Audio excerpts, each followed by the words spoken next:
Hey, what's going on everybody, and welcome back to the Whiskey Cove. And on today's episode, we look at the whiskeys and bourbons to hunt for in the month of July, and we have a big month.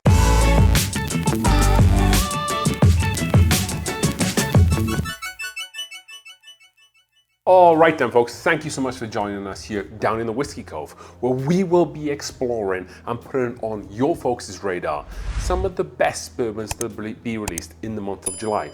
As always, we try to create a balance, some new releases that are more affordable and also some rare ones. So when you go into stores, you know exactly what to look for. Last year, we did our first ever single barrel pick for the Whiskey Cove. We did a Doc Swinson's pick. We sold out of that pretty fast, but we kept some behind. So every now and again, we'll do a sneaky little release. We don't have many left. So this is one of those releases. If you want to get one of our whiskey single barrel picks, the Doc Swinson's one, this is the Doc's Figgy Pudding. Just reminds me of an old school figgy pudding from back in my time in the UK. This is a 7-year whiskey finished in Armagnac casks. The Armagnac casks are 27-year-olds. You get a big bunch of that Armagnac flavor. QR code is on the screen right now, and go over and get one fast before these few bottles that I'll put out will sell out. And always keep an eye out for some that's coming available in the future. With that being said, we have 6 phenomenal whiskeys to talk about on today's video. And we're going to start by diving straight in, and that is because Barrell have released a new whiskey. So one of my favorite whiskeys from Barrell is the Seagrass, and they're bringing a new version of that out. That is Barrell Toasted Seagrass for 2026. 62.01% ABV and 124.02 proof. Non-age stated on this, because what Barrell usually do is blend all these ingredients together, and that's what they've done with this. My only kind of irk I have with this bottle is that Barrell Seagrass is around $80, $90, $100. It depends where you find it. MSRP on this is going to be $200. An extra $100 because it's toasted, that doesn't really make too much sense for me personally. It is a bottle that I like, the regular Seagrass, but for an extra $100, I'm not sure I'm going to be going out actively hunting for this. So the release on this is going to be around 500 bottles. So it's going to be extremely rare release as it is. I like the Barrell Seagrass. I like the finish to it. I like the taste of it. And it's really refreshing on a hot summer's day like what we're finding out right now. So it'll be really interesting to see how the toasted element comes to it. Extra barrel char, a little bit of that sweetness, kind of maybe some marshmallow notes in there too. So it could come together really well with some of the fruit flavors that you get from Seagrass. But for $200, I think this is one that, if it's an affordable pour or a local bar, I'll probably get, but I'm not going to pay $200 for this bottle. But there are big Barrell fans out there that would just be like, take my money, and that's completely fine. Spend your money, you earned it, you spend how you like it. So it was Barrell Toasted Seagrass. Next up, we have a new release from the Four Roses Distillery, and they are bringing out a new line, and that is the anthology line, and this is going to be Chapter 1. So what does the Chapter 1 tell us? Well, that probably tells us that we're going to see multiple different chapters, kind of like maybe Little Book, and they're going to be released probably yearly or annually. So it'll be really interesting to see how this series is received, how hard it is to find the bottles. So we have a little bit of information on that too. This is going to be coming in a whopping 62.45% ABV or 124.9 proof. So really getting up there in ABV, especially from Four Roses. The barrel picks they do, the private selection barrel proof picks they do, sometimes you can find them up and high close to this number, but not all the time. So it's good to see a high proof and ABV in this price point, because price is $500. If we thought that the Barrell Seagrass Toasted was a lot for $200, this bad boy, $500. What are you getting for that? So you're getting high ABV, high proof, and you're also getting a high age statement as well. This is going to be 21 years old, which is pretty special in terms of that age point. But we'll see, a 21-year-old bourbon sometimes is known as the sweet spot. A lot of bourbon fans, of course, lots of you at home are watching. a good kind of age statement is usually between 12 and 16 years. Sometimes after that you can get like a lot more of like an over oaked flavor, and it's just all wood, and you don't get as much as the sweetness and balance to the whiskey. So it'll be really interesting to see how this stacks up and what Four Roses can do, because Four Roses isn't traditionally a sweet bourbon. It is quite spicy for the most part. So the mash bill on this is going to be the OBSF mash bill, which is 75% corn, 20% rye, and then 5% malted barley. So not much malted barley on it. 25% rye for Four Roses. It is not huge numbers. They do go well above beyond that whilst keeping it a legal bourbon. So maybe they've taken that into consideration to try to balance out some of those flavors. But for $500, you got to be a Four Roses fan to be able to find this. And also on top of that, this is extremely rare in terms of how limited and how hard it is to find. So there's roughly going to be around 1,200 to 1,300 bottles available of this whiskey. So you might get some coming to your state, but just think of it as a lottery bottle. But there's only going to be one chapter one, so that might urge you to splurge on it. And how we like to do the ratings in terms of difficulty to find the bottle: easy, moderate, limited, allocated, and then extremely rare. So these first two have been extremely rare. We have 4 more other bottles to talk about. One more is extremely rare, and that was the Four Roses Anthology Chapter 1. Next up, we have a new release from the Green River Distillery, and they are bringing out a toasted double oaked whiskey. This is also going to be quite high of a proof point, and it kind of catches my attention a little bit because you don't always see a higher proof point on toasted whiskeys.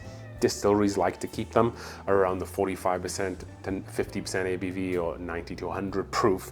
This one is going to be 57.55% ABV or 115.1 proof. So well above that average. I know not all distilleries do lower proof toasteds, but some and most of them do. It probably has something to do with the heat and the oaky notes that are already in a whiskey, and then when you toast it, you get more of that. So sometimes it can come across a little too strong.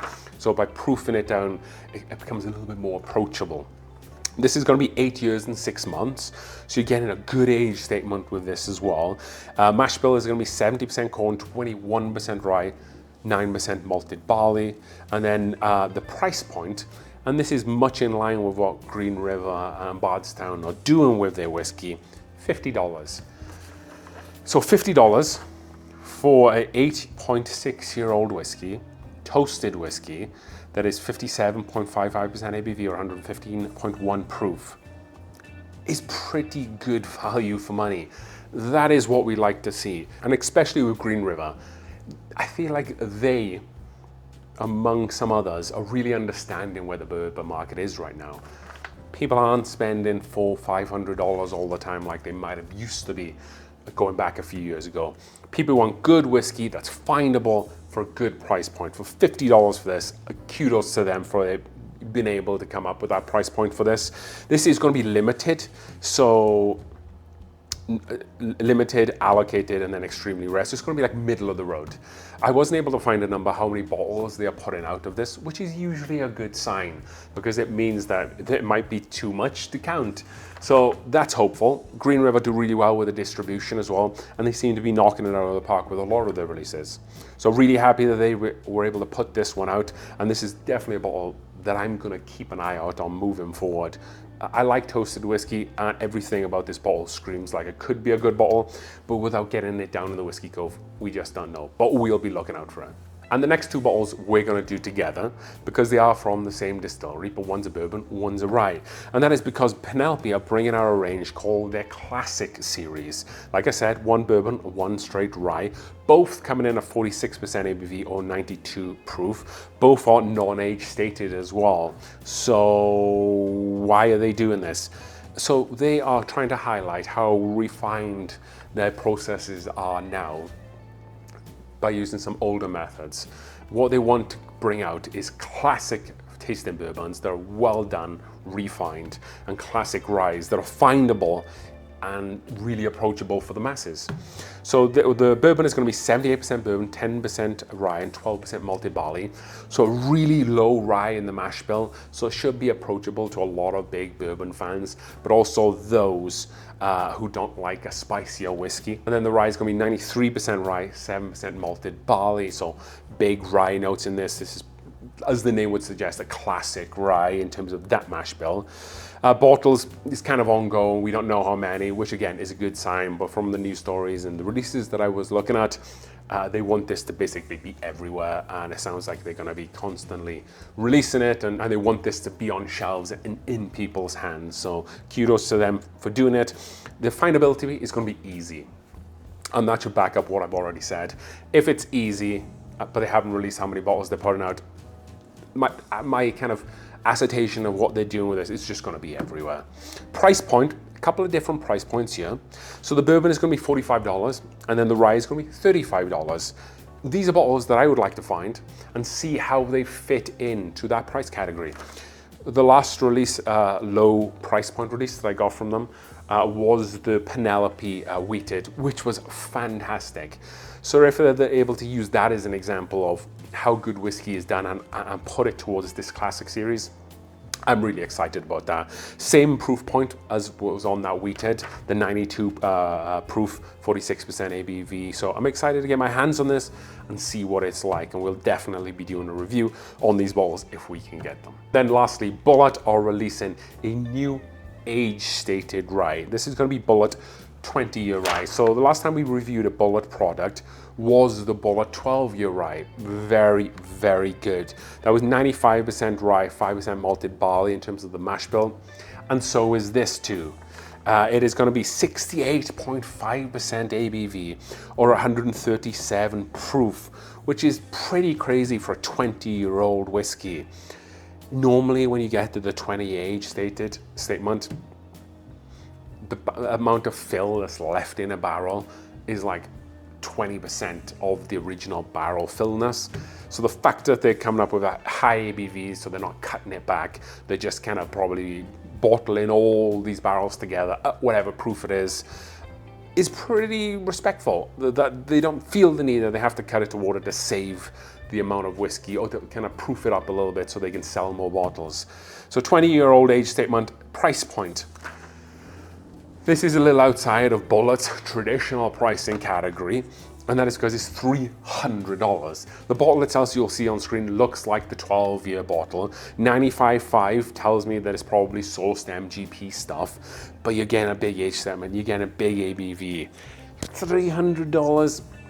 I'm not a big fan when distilleries go outside of the pricing structure because you're used to the prices already, so it's really hard to be like, I can pay $300 for Bulleit. And that's a bit of a risk because they've never done something like this before. How many bottles are they going to be putting out? Around 1,800 bottles. So it's going to be extremely rare. Is it going to be a bottle that I'm going to pick up?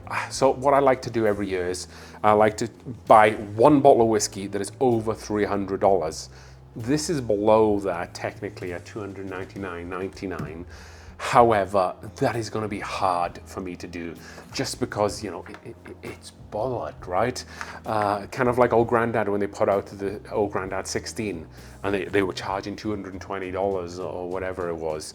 It's still Old Grandad stuff, so that's very hard for people to be able to pay. I expect that the same with this, so you might have a better chance of finding it if you're a big Bulleit fan. But again, extremely limited. So we had 3 extremely limiteds today.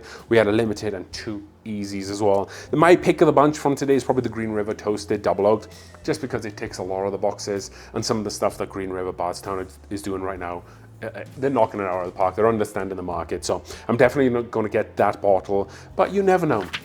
If it's been a good day and I feel a little flush, maybe I'll get one of the other ones. So now that the video has come to an end, go over to the Whiskey Cove's website, pick one up of these Doc Figgy puddings. You will not be disappointed. Very happy with our pick, and I can see the amount of bottles that we have underneath us, and I'm close to only being able to count them on 2 hands. So as we say on this channel, thank you so much for watching as we drink through the world's whiskeys one glass at a time. Cheers.